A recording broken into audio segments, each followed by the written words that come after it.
Hello and happy Friday. Last week I did a post talking about some of the trends that we can anticipate in 2026. One of those highlights was that we would be seeing facelifts done at a younger age. And so it turns out New Beauty magazine just did a little corroboration piece that really kind of helps to back that up. Now the title of that article was "The Pre-Menopausal Facelift is Having a Moment." Now, how is it that we've gotten to this point where we're talking about facelifts in patients in their 30s and 40s?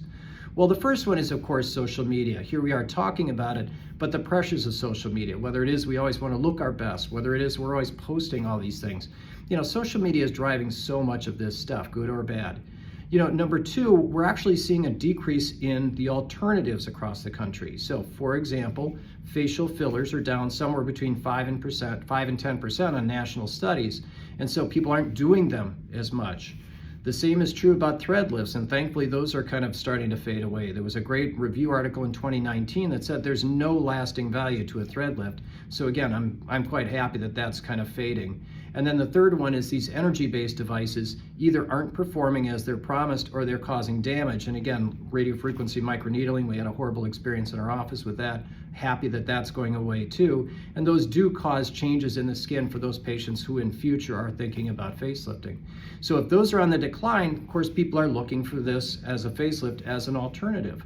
So if that's the negatives, well, what's the upside of doing this? Well, of course, the premenopausal concept is that with the estrogen presence, there's more fat, there's more fullness to the face, the skin is healthy, there's more collagen, there's more elastin. Essentially, the surgery itself looks better, recovers better. So the second part is, of course, recovery generated as well. If you're younger, you're going to recover. It's just easier.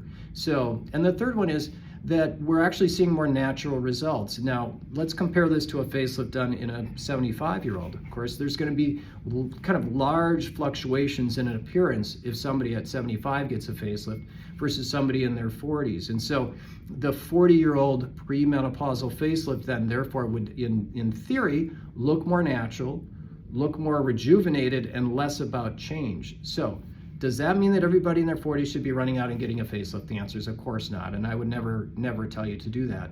But what I will say is it's just a movement that is happening in the industry. We are seeing patients coming in at that age, and it's just something that I think is worth mentioning to people. So if people are interested, they could pursue it.